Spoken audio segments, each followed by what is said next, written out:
Now we are here at the start. We discussed position, okay, in which we had resampling and quantization. Then we said, okay, now the image is a matrix, okay, or with the pixels with some dimensions. Then we started the spatial domain in which we also discussed the how it works, like it's a vertical operation without any neighboring information. Then we discussed also operation, and we said that all the operations are independent of other people. And then we move towards the filter. Filter actually takes into account the neighboring information as well. Okay. Now, what is filter and how we apply the filtering? Okay. So for that, one of the things is the convolution. You have linear filter and you have an image. In order to apply that filter on an image or a filter on a signal, we need to convolve it. Yes, it's somehow related to impulse response. Okay, so we'll discuss this as well. So just I wanted to pose a question that sometimes when you ask about the filter, there's some things to say very complicated process, right? But it is not. You see here, it's like a very simple operation. And since we started the convolution and convolution itself is not difficult, so I think it will be easy for us to figure out. Okay. So convolution is defined by this operation, which is multiplication, addition, and then sliding. Okay, so these are the three things that we do in convolution. But first we have to do shift by 180 degree and then multiply, add, and then slide. Okay, so this is what we do. So in 1D case, we did this, that we have this is filter, this is the signal. In order to convolve two signals, I want to convolve this with this. So what I will do, I will just 180 degree shift. It becomes 1, 2, 3, 4, and then I start point by point multiplication and then addition, and I will store the values in another array or vector. This we discussed it last time. Okay, any confusion up to now? No, okay, fine. So what is now 2D convolution? 2D convolution again in 2 dimensions. So we have two variables, x and y. Okay, and we slide along x and y direction. Okay, so the same thing. First we take one signal w. I have to shift by 180 degree. How to shift 180 degree 2D matrix? How to do that? So we have to do vertical shifting and then horizontal shifting, or horizontal vertical will be same. Okay, and then we start convolving. Okay, this is shifting. So first we have to horizontal vertical, or vertical horizontal. We get the same thing. Okay, now in order to convolve, let's say this is a matrix and this is another matrix. I want to convolve this with this. So first I have to do 180, but this is symmetric. You will get the same thing. Okay, and if I want to do the convolution, again the same thing, point by point multiplication, then addition, and then sliding. Okay, so if I have to put it here, starting from here, so the matrix here, which I'm convolving in another one, the center is the main focus. Okay, so this center, wherever it is, result will come into that place. Okay, for example, Quotient P is equal to decomposition. yes. So we can do convolve this one with this one, With that one, but again, if you convolve this with this, you have to put a lot of zeros. So yeah, my originally. Yes. Okay. If I start with this, so it will be 4 multiplied by 2, right? Okay, then minus 1 multiplied by 5. Minus 1. Okay, so it okay, and the rest here is 0. So even if you multiply it, you get, so this is the center. Okay, this is the center. So when I multiply with this, I have whatever will come, it will go to the place where the center is. Okay, yes, and then you have to slide it. Slide. So you can slide 4 will come here, minus 1 and minus 1. The rest is 0, and it here also 0. So yeah, 16. Then similarly here. Then after going row wise, then another column, another one. Okay, fine. Okay, we have the impulse response, which is a very important function in DSP and image processing. And if you understand this, I think you can understand the convolution and why filtering is a convolution operation as well. Okay, so what is an impulse? Impulse is nothing but it has a 1 where x equals to 0. Okay, and otherwise it's 0. Okay, so what's the purpose of that? Why we are so much interested in this type of function where x equals to 0, we get 1, amplitude 1, and otherwise it's 0. Okay, if I replace x with x naught, x minus x naught, it means that this function is 1 where x is equal to x naught. So x naught can be any number. It can be 0, 1, 2, 3, or minus as well, right? So if I take x naught equals to 1, it means that this will be 1 at x equal to 1. Otherwise, it's 0, right? So now if I multiply any impulse with a function f of x, which is a continuous function, okay? Let's say yeah. So multiply what I will get. Let's say its function here is 5, and here let's say 3. Okay, this is 3. Okay, so what it will be equal to?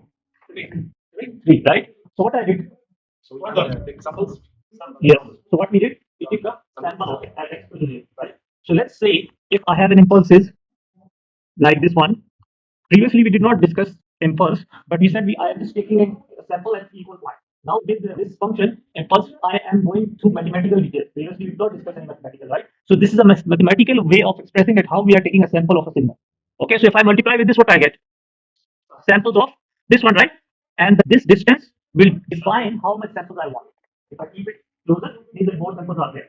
Okay, so it means that these two properties define these. So it means that I can define my function, the sampled version of the function, which is this one, in terms of what?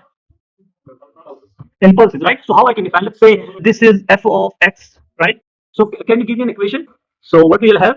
Not not f of x, which is what? Weighted sum of the impulses, which is what? Which is this what? This is convolution, right? So it means that why convolution? Again, my question was why convolution? So this is now see, I know that I have samples of this. I can directly say that this is the sample of this. Why I go here? Because it's a mathematical way of expressing the signal in terms of the sample. Okay, which will later on ease our life when we are doing the filtering. Okay, yeah, this is just an example that okay, if you have W, we rotate it by this. Okay, now if I convolve an impulse with anything, what I will get in return? One impulse with anything if I want to convolve. Yeah, I will just get the same thing, yeah? Because it's just one. So if I convolve this with this, first I have to rotate and then convolve, I will get the same thing, right? So it means that anything, if I convolve with that force, it can give me that thing. So these are some of the properties you will see in later on for the filtering. You can discard them, zeros. Okay, so this is just an example, and we just discussed few properties that I can represent a signal, a continuous signal. If I want to have a discrete, I can represent as a convolution of the impulses with the that signal. Okay, now the same thing is in 2D. Okay, if I have impulse in 2D, which means that what do I mean by the 2D impulse? It will be one at some point, can be origin, cannot be origin, and the others are zero. If I convert this with this, what I will get the same thing again. Okay, so how the convolution performs? It's like top to bottom and left to okay. Now, can I represent a discrete image or the samples with the image in terms of a convolution between a 2D impulse and the continuous image? How I can write an image, discrete image, in terms of the convolution, like we did before. Yeah, so let's say how we can do that. Sum as sum t for whatever the range, maybe minus infinity to plus infinity, it can be a sum limited. F of st is the continuous, and then we have to delta x minus s and y minus t. Okay, so I can represent the image as a weighted sum of the impulses. Yes or no? To discrete. But here, I think it is the same original, but we didn't define the standard here. Nothing right? So we did not define it. Yes, but here it is the same. Now it is original, right? Continuous one. No, this is discrete. Just become discrete. This is continuous, and now it becomes discrete. But here, the impulse, we didn't define the standard. Yes, this is again a topic. How much we sample will be frequency. Okay, so let me do the frequency. But in other words, what's the distance between this and this? We did not decide it. Okay, let's decide that these are the pulses. Yeah, just for time being, assume that you have given or it's not there. Okay, we'll expect the frequency domain. Then we will be able to define this script. Okay, so don't confuse yourself. Is this clear? Okay, so what is the image? Image itself. Let's say I have 1, 2, 3, 4, 5, 6, 7, 8, 9. Okay, so these are actually I can represent this as these numbers multiplied by the impulses at each location. Yes, so one is 1 multiplied by 1. 2 is 2 multiplied by 1. 3 is 3. So basically, this is what I did. Is this clear? Not weight. These are the weights, and 1 is impulses. These impulses at each location. So, what's that mean now? What does that mean now? Taking a sample from the whole image? Yes, not whole image. And if you have a continuous image, and I want to sample it. Yeah, this is my question. You want to sample it, so it takes Like sample from each. Yeah, like each location. From each location. Yes. Like for example, this is a continuous image. Continuous image, it means that's the. So I'm taking the sample, like I did before. Sampling, we did the sampling, but we did not talk about the mathematical model. Okay, we just said, okay, I'm taking the sample. Okay, how many samples needed? Again, this depends on some other. Okay, but we just took the sample, right? Yes or no? Yes. Okay, now here I am defining it mathematically. Why I'm defining it? Because it will be made my life easy for filtering. So here, Victor, we have 12 megapixel and the upcoming segmenting that one. The megapixel is already segmented. What I mean, real image, that means that you have the whole picture. No, real image is what we see. Which is continuous. Yeah. With a camera, you cannot capture each and everything. So the camera has the capability to To capture samples between that, and we would and it is like so close that you cannot see the distance. Now, how much close? This again will be next topic. So that's my question. The camera is taking a picture of discrete values from the real one, Yes. and the culmination is this one. Yeah, mathematically I can represent like this. Okay, like convolution of the original signal with impulses at each location. Okay. So again, my question again at the start of the class was why convolution, why filtering, why convolution, and why filtering is a convolution. Okay, this is for sure that to perform the filtering operation is for noise reduction, distortion removal, or maybe low high pass filtering, and this involves convolution. But why? Okay, now the answer is to find output of the system. Now, what do we mean by this? Okay, again, there's few other concepts before that. We already discussed what is a linear system. A linear system is a system if input is multiplied with a constant number, output will also be multiplied. What is the other property of convolution? Sorry, the linear system. Output will be same with the same. If we add input, output will be added for the individual inputs.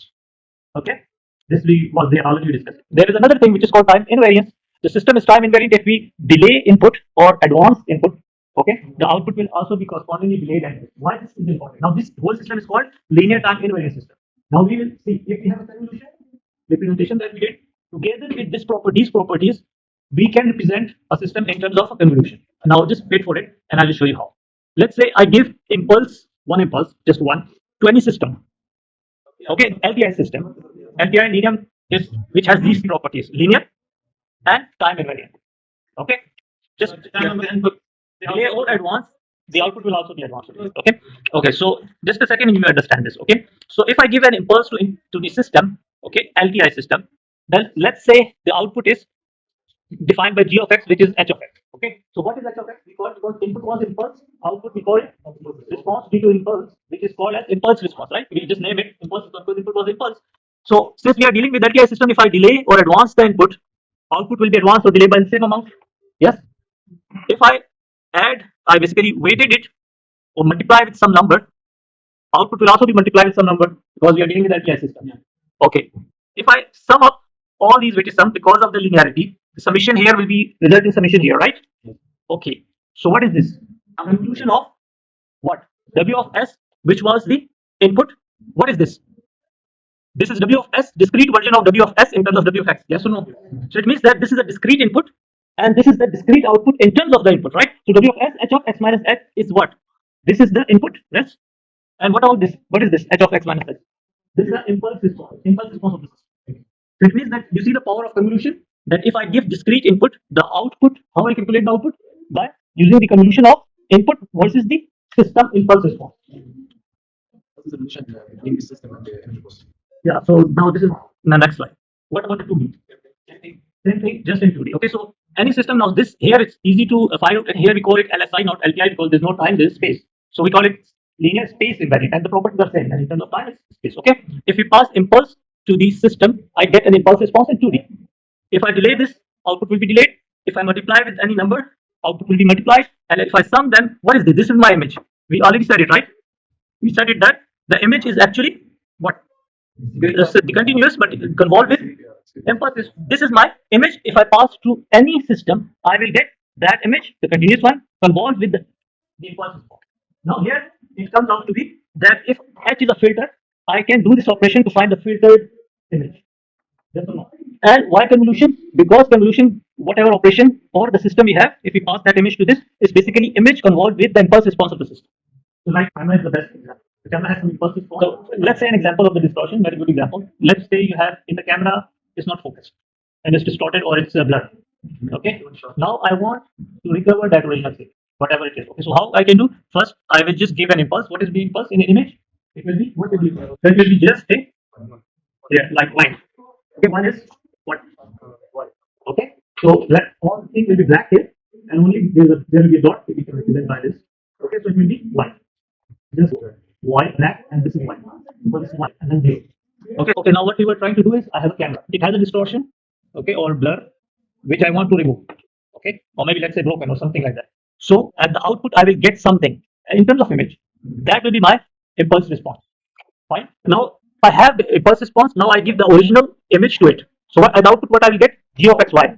The original image will give me this, and that output will be convolution of the original image with the distortion. So I need to find W of xt. So I have to do which we call it deconvolution. But if I want to process my own image, okay, using, let's say I want to smooth my image. Okay, so what I will do? I will convolve my image with the H, which is the response due to a smooth, okay, to get the smooth image. And this is our topic. So now here, what is H? H is now the response due to the blur, which is our filter. So that's why linear filtering is a convolution operation. Yes or no? Okay. So we talked about the convolution, and so the conclusion is that the whole system can be represented by the image, or the signal can be represented by the convolution of the original signal continuous with the impulses. Okay, this is first conclusion. That's why convolution is important. This is convolution. And the second thing is that if we know the system impulse response, we can find out the system output using convolution. So this is the convolution advantage. Okay, that is fine out. And that is we are on this. If you want to do always have something on the system, because if we do something like learning something, we are the system now. Okay, so we are the system. Our impulse response will take filter that will convert with the image to smoother. It will not be like a smooth completely something will be gone. No, it will be like it depends on the filter size and how much smoothness you want. As if you have a noise, okay, so smoothness will reduce the noise tremendously. Okay, so this is the one of the advantages. Some of the properties convolution is the commutative, which means that I will convolve image with the filter or filter with the image itself, associative, distributive. So let's say if you're applying a lot of filters, W1, W2 up to Wn, so any order will do the the thing or the part. Okay, as I think we already discussed it that symmetric filter no need to have flipping. Okay, because it's like already if you do flipping you get the same thing. Or in case of if I'm just trying to find the weights adaptively, you don't need to flip. For example, the convolution layer, you don't need to flip it. Why? Because it's learning. Okay, so it's learning, so it will learn the flipped version. Okay, adaptively it's learning these numbers, so we don't need to flip. Okay, and we will discuss CNNs anyways. Okay, now one thing is for sure that the filtering, especially in the spatial domain, is actually the convolution of the filter with the image. So filter is defined by these coordinates here. You see, this is the filter. So the 0, 0 location is in the middle. Why? Because this is our focus point of the filter. If we are converging with the image, this is the part where we have to assign the value. Okay, so in the middle of that's why it's 0, 0. This is minus 0, minus 1, 0, 1, and similarly the other. However, this is the part of the image. So for part of the image, I just say f of x, y, and this will be x minus 1. This will be plus 1. This will be y minus 1 plus 1. Okay, so when I put this in any part of the image, I can say that this is convolved with this thing. Yes, same as that. Okay. So if I mathematically, I can just write if I put this filter on the image, I am multiplying term by term, 4 terms, and then adding it together to get the value at x and y. So this is the filtered value, which again, we already did this numerically. Here I'm just showing it mathematically how it is. Okay, yes or no? Okay. Okay, now the filter itself, there are different names. It can be called a kernel, filtered, mask, template, window. So this is the same thing. Okay, all are same. Okay, so you have let's say 3 by 3 filter, mask, kernel, whatever. You can go on the image to get this. So these are the names given to the filter itself. Okay, anything else? Okay, I think we already discussed it. Okay, just try to focus on what can be A and B. In our case, let's say we have a filter of size 3 by 3, which means that the filter of the kernel is 3 by 3. So what will be A and B here? It can be 1, right? A and B 1, get it 3. So it means that it will start from minus 1 to 1, minus 1 to 1 to get this equation. It's just like expanding of this equation, nothing else. I think it's not equation. The middle will align with that point and multiply term by time, add, and then slide, and you get it. Okay? Fine? No. Okay, so let's say one of them is mentioned. This is 39. Okay, so what else? I think this is the conclusion. What we said: special mask, window filter, kernel template. All these are the same names are used, and you can hold over the entire image for the local enhancement. Let's say it can use for blurring, it can use for sharpening as well. And the size of the mask defines the number of the neighbor pixels which influence the output value at xy. Okay, or not? Size of the pixel shows that how many neighbors are involved in finding this. The value of the mask defines the nature and the properties of accessing. You see, there is very good trick. Slightly adjusting the values in the mask for the filter will give you either blur or sharp. Opposite completely. Blurring is making it smooth. Sharpening is making it more steady, right? So these are two different, but just tweaking the numbers and we'll see how. Okay, this is again example. Okay, so let's say this is a filter, this is an image, right? So moving window kernel scans the 3 by 3 neighbor of every pixel and we assign the values. So you see, this is what we are doing. So, and this is again just another animation just to show that how the filtering is put. Okay, so we did mathematically, which is convolution. So we did it now graphically or using the numbers. Okay, just to make sure that how it's being done. Okay, is this clear? Okay, so again, this is an example, an image and filter. Okay, we took a filter that is 2 by 2 and we have an image and we convert it. However, the same thing I can do it by not using the 2-dimension filter, but by using 1-dimension filter on x and y. Okay, so how I can do it? If you remember, we have separable function. So here, what I will do, I will break down my filter. Let's say this is the filter. So I break down in 2 vectors. Okay, one I will perform column wise, and the other I perform on the row wise. And what will be the advantage? And instead of applying this filter on the image, I will apply this filter first column wise, this one row wise, and what will be the advantage?